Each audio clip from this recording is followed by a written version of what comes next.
Bem, bom dia, então, novamente estamos aqui hoje para comunicar aos participantes do nosso grupo de estudos que havíamos definido na semana passada que entraríamos em recesso por 2 semanas, mas retomamos hoje em caráter extraordinário para dar uma notícia que circula aqui pelos meios jornalísticos da cidade.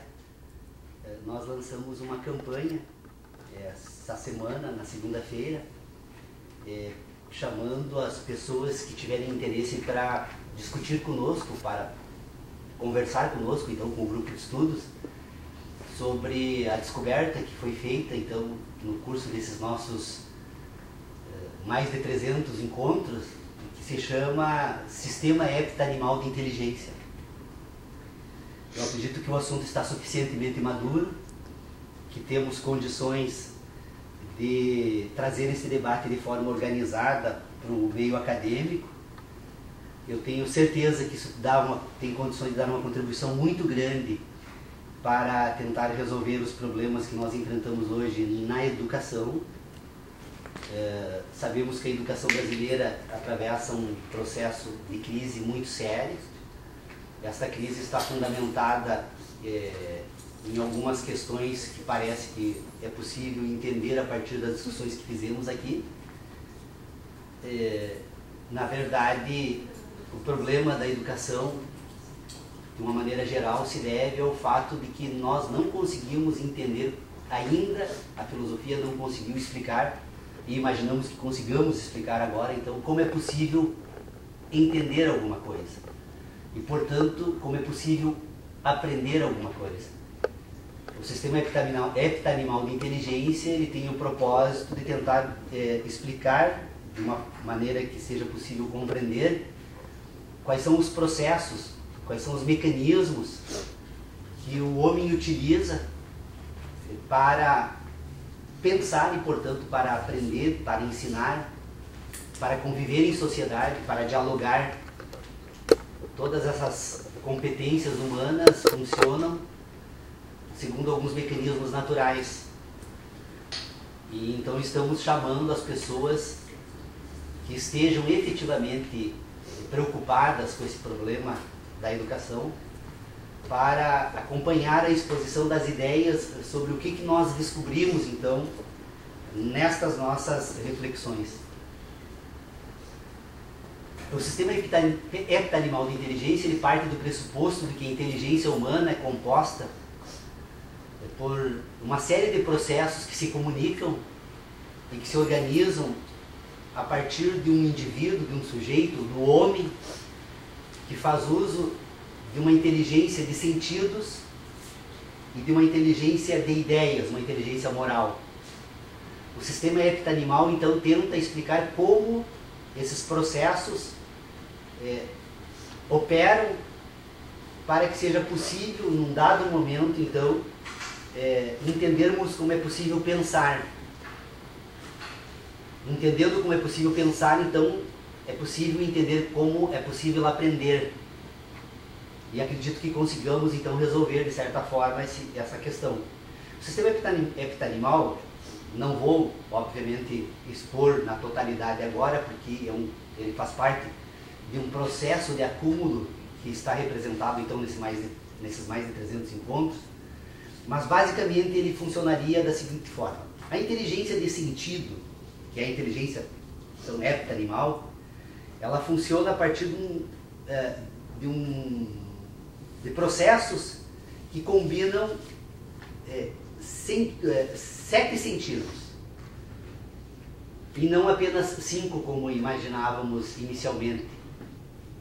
Esses 7 sentidos, nós podemos separar, então, 2 que seriam endógenos ao ser humano e outros 5 que seriam exógenos. Os sentidos endógenos seriam explicados de que forma? A vida animal funciona a partir de 2 instruções básicas da natureza, que, embora não se consiga explicar na sua totalidade, é possível perceber que elas existem.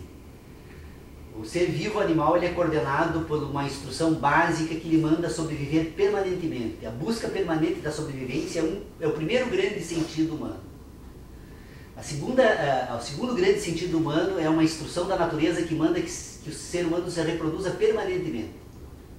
Essa reprodução não é uma reprodução assexuada, sexuada.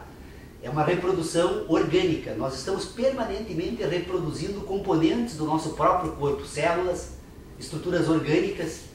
E essa instrução para que haja essa reprodução permanente é que assegura a existência da vida junto com a instrução da sobrevivência. Então nós temos dois sentidos endógenos que mandam sobreviver e reproduzir. E que em certo sentido, não que seja exatamente isso, mas que em certo sentido nós percebemos a existência dessas instruções da natureza, que alguns também chamam de instintos, através das sensações de dor e de prazer. Então a dor e o prazer seriam manifestações dessas instruções vitais que asseguram a existência da vida animal. Estes dois sentidos, então, eles são orgânicos e se comunicam com outros 4 sentidos orgânicos também, que também são humanos, mas que agora são exógenos. Que são então os sentidos do tato, do olfato, da audição e do gosto. Esses 4 sentidos funcionam organicamente no mundo da natureza e das relações orgânicas entre esses 4 sentidos e esses 2 sentidos, nós construímos então uma inteligência de sentido, que é a inteligência que coordena as ações humanas. As ações humanas são coordenadas então das relações orgânicas dos 4 sentidos exógenos e 2 sentidos endógenos. Essa inteligência é uma inteligência natural. Todos os seres humanos sentem da mesma forma. Todos os seres vivos nas suas espécies sentem da mesma forma. E estas relações não se sabe ainda como a estrutura toda da vida processa tudo isso, mas estes sentidos se relacionam naturalmente e dá então uma inteligência de sentidos a todos os seres vivos, animais, para se comportarem no mundo da natureza a partir destas relações. Além destas 2 endógenas, dessas 4 exógenas, ainda a inteligência humana faz uso de uma outra competência, que é outro sentido, que é o sentido visual. Diferentemente dos 2 endógenos e dos 4 exógenos que eu identifiquei agora, a sensação visual, na verdade, o sentido visual, na verdade, não produz sensação humana nenhuma no homem. Ele, na verdade, ele apenas utiliza de um mecanismo por meio da retina, que decodifica diferentes comprimentos de ondas de luz, e a decodificação desses diferentes comprimentos de ondas de luz pela retina e processada no cérebro, eles ordenam então agora manifestações fenomênicas no espaço. Eu tenho condições agora então de, a partir da inteligência humana, fazendo uso então desse sistema que decodifica diferentes comprimentos de ondas de luz e organiza essas sensações no espaço, organiza através do cérebro, põe em ordem com as 4 sensações exógenas e as 2 endógenas, nós construímos então a capacidade de pensar. Esta capacidade de pensar que o homem faz uso, ela não é nada mais, nada menos do que um sistema de relacionamento. Esse sistema de relacionamento, então, ele vai relacionar esses 7 sentidos. Os 2 endógenos, os 5 exógenos, levando-se em consideração que dos 5 exógenos, 4 são orgânicos e 1 é de natureza lógica. Este processo de relacionamento, e estas relações, então, das sensações do espaço, que é feita com o uso então destas competências que o ser humano tem, é que nós podemos chamar então de sistema heptanimal de inteligência.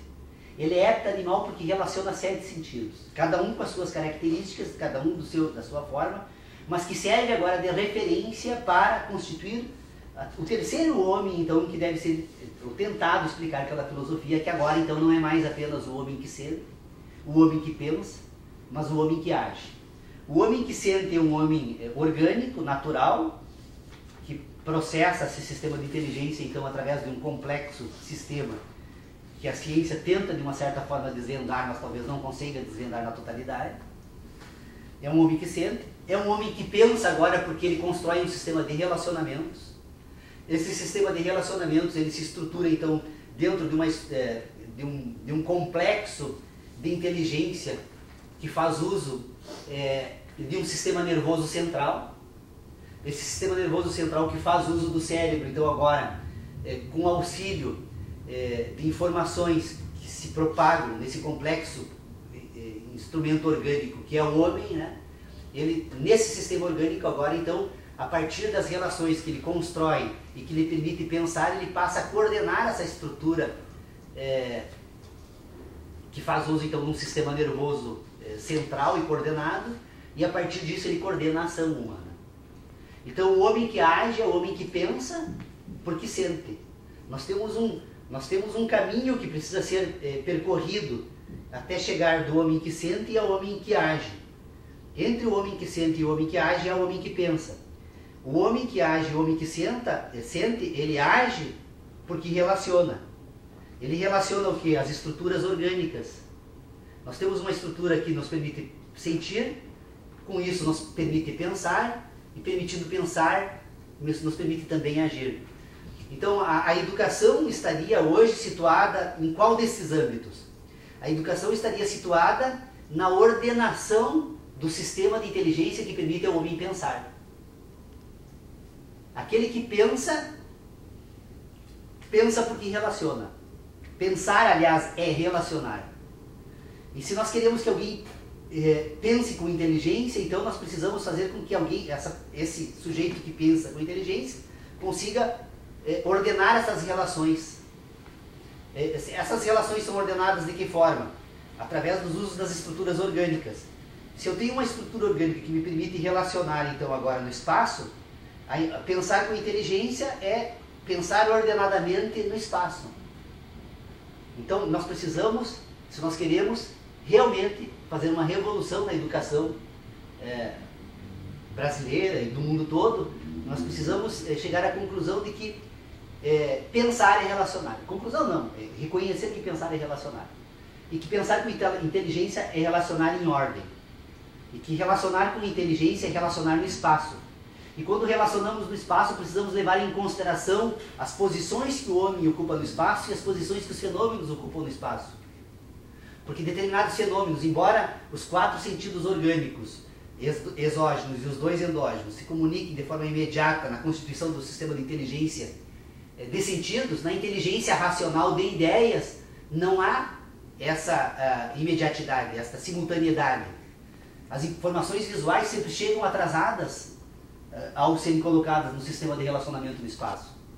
Tanto que as informações que nós recebemos no universo são todas elas desatualizadas pelo tempo, porque a minha retina só consegue decifrar diferentes comprimentos de ondas luminosas, e esses diferentes comprimentos de ondas luminosas, eles precisam de um tempo para viajar no espaço, e as informações que a minha retina recebe não são informações da atualidade, são informações do passado. Não custa lembrar aqui o caso da estrela polar, como ela está a 230 anos-luz da Terra. As impressões visuais que a minha retina decodifica e organiza, e o cérebro organiza no meu complexo de inteligência, são informações que foram enviadas em 1782 e não em 2012, como estamos vivendo. Então eu quero comunicar, em nome do grupo de estudos Sebo Café, essa descoberta. Queremos convidar as pessoas para participar das nossas discussões. É óbvio que o que se fez em 7 anos de reuniões não pode ser explicada em 15 minutos, como tentei fazer aqui, mas é um comunicado oficial, um desafio para todos aqueles que estejam interessados em buscar respostas, em ideias, em sistemas diferentes daqueles que foram utilizados pela filosofia tradicional até hoje, porque a filosofia tradicional até hoje é uma filosofia que não sabe dialogar, porque jamais conseguiu explicar como o filósofo pensa. E aí produziu sistemas que são verdadeiros castelos, mas que têm suas bases nas nuvens.